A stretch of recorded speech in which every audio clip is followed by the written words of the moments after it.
Erythroblastosis fetalis एक special case है RH incompatibility का, जिसमें कि RH negative blood of pregnant mother और RH positive blood of the fetus के बीच में होता है। इसलिए हीमोलिटिक डिजीज़ हो जाती है न्यूबॉर्न की, और इसकी RBC बहुत जल्दी जो है वो ब्रेक डाउन हो जाती हैं।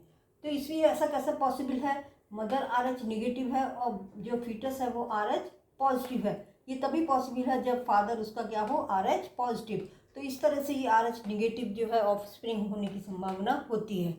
अब होता क्या है, पहली फर्स्ट प्रेगनेंसी में RH एंटीजन ऑफ फीटस, जो इसका ये एंटीजन है RH पॉजिटिव फीटस का, वो एक्सपोज नहीं हो पाता RH negative blood of mother से, क्योंकि इसके बीच में प्लेसेंटा होता है। प्लेसेंटा के थ्रू ही ये ब्लड जो है वो सब्सटेंसेस को एक्सचेंज करता है।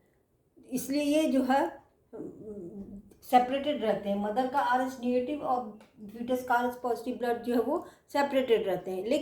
लेकिन बर्थ के समय, डिलीवरी के समय ब्लड जो है इसका और इसके ब्लड में पॉसिबिलिटी है कि वो एक्सपोजर हो जाए maternal blood to the small amount of RH positive blood from the fetus. तो इसके मदर के ब्लड में जो है इसकी इम्यून सिस्टम जो है एंटीबॉडीज़ बनाने लगती हैं, उसको एज फॉरेन ट्रीट करके, और इस तरह से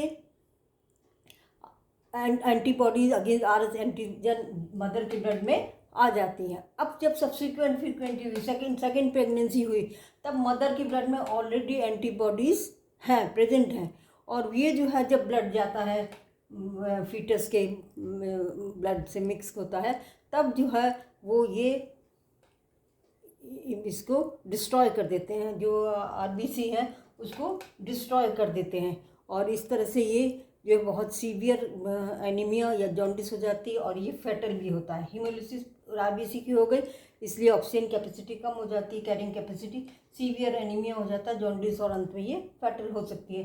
पहले वाले केस में क्या होता है, पहली प्रेगनेंसी में जो बहुत कम एंटीबॉडीज़ होती हैं और ये बहुत माइल्ड होती हैं, और ये इम्यूनोग्लोबुलिन M कहलाती है। लेकिन जो बाद में होता है, जो लगातार कांटेक्ट में रहने से होता है, वो स्ट्रॉन्ग एंटीबॉडीज़ होती हैं, और ये इम्यूनोग्लोबुलिन G कहलाती हैं।